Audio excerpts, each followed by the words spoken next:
all these parties seem to be very dysfunctional, yet we have to choose which one leads the country. We also have the Progressive Caucus. All these politicians are crazy, and all of these political parties are dysfunctional. Who is going to lead this country? Hey, what's up guys, it's Opinionated Q and I'm back again with another video, and today we're going to be talking about the political dilemma that's facing South African voters currently.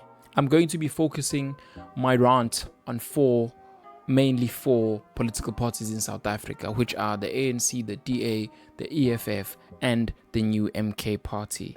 I'm going to be starting with the ANC.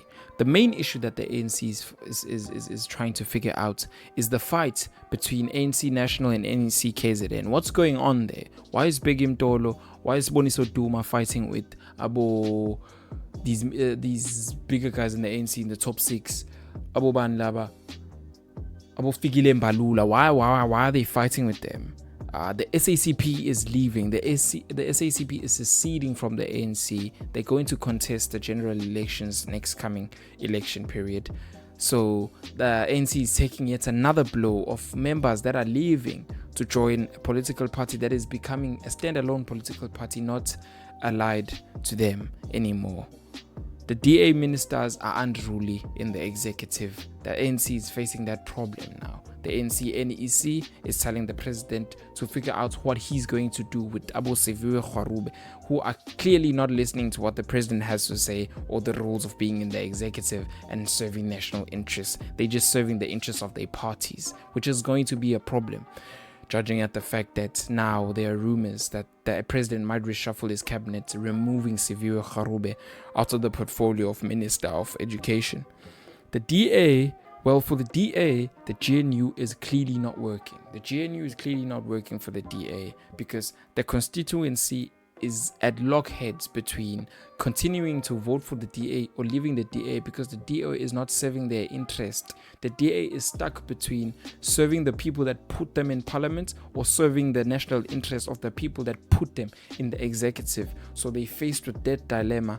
That's the first thing that's going on with the DA. The second thing is that because the DA is not happy with the GNU, they've threatened to leave if Siviwe Kgarube is fired. Another thing is the issue of the constituency being unhappy within the DA because they voted the DA in parliament to serve their interest. The DA is now in national government as part of the GNU, so they have to serve the national interests of the people of South Africa, not only of those people that voted for them. And we know a majority of that was in the Western Cape. So they're in between a rock and a hard place between serving the interests of the people that put them in parliament or serving the national interests of the South African general populace as members of the executive. So those are the problems that the DA is facing currently. I then go to the MK. The MK is not even a full year old. They're already having factional battles between the people that were released in parliament, unfairly released in parliament, and the people that are still members of the MK. Some people believe that they are members of the MK because they were there when it started. And they're shocked at the fact that new members are now getting very high positions within the party, namely the people that coming from the EFF now becoming SG within the party, which is alarming to the people that were there, the ground forces that were there. They also want a piece of the cake. Another issue that the MK is facing is the multiple court cases that they're facing from the unfairly dismissed workers that were part of parliament, that were listed by the MK party, which then removed them after like 2 months serving as members of parliament. Those members took the MK parties to court and they won the cases. The people are winning these cases after a case after a case after a case. They keep on winning and now they want their seats back which is why Abo Nhlamulo Ndlela are being removed from parliament to focus on party politics alone, because they're trying to open up these spaces for the people that they unfairly dismissed. So the party itself is having a problem. It's not even a year old. They're going to be celebrating on the 15th of December. They're going to be celebrating 1 year anniversary of them being created at Moses Mabhida. And yet they already have factional battles and factional problems. The EFF, the last party I'm going to be talking about, the EFF is having a very big problem with Julius Malema being an erratic and emotional leader that can't control himself. Julius Malema attacks Ndlozi, who has done nothing but just be quiet. He keeps on attacking Ndlozi's wife, which is very low of him. Attacking Mbuyiseni Ndlozi's wife very subliminally. We all know that he's talking about Mbuyiseni. He might not mention his name, but we all know that he's talking about Mbuyiseni Ndlozi when he's saying that people speak on Twitter, yet they are quiet when the EFF is under attack by the MK, stealing its members. We clearly know what's going on.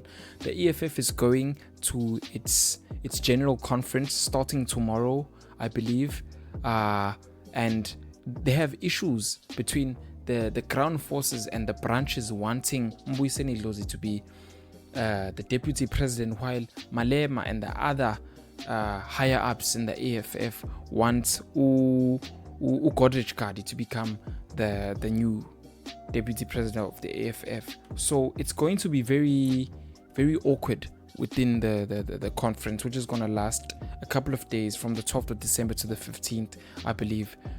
It's going to be the EFF leaders are going to lock heads. The EFF ground forces, as members of branches, are going to have a problem when they're issuing out who they're voting for and presenting names of the people that are voted for.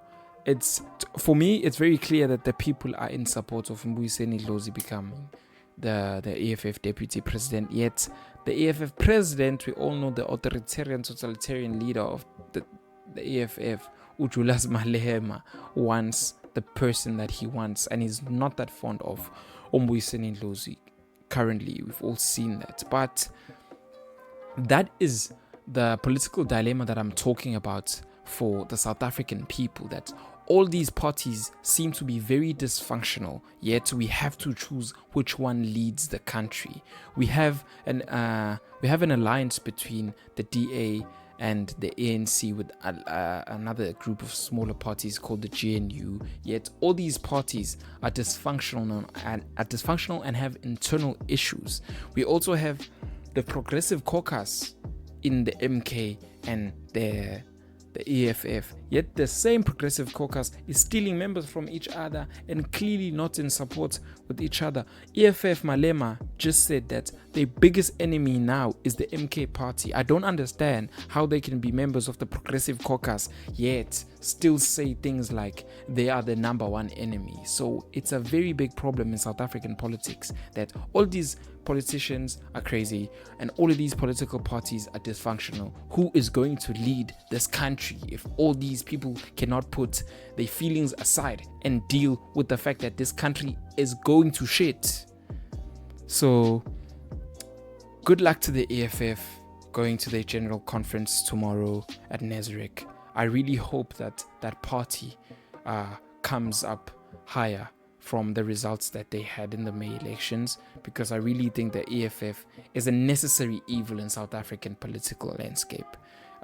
Good luck to the MK party trying to fill up Moses Mabhida by only the KZN ground forces and members of the party, because they're not going to be bringing in members from other provinces. They don't afford it.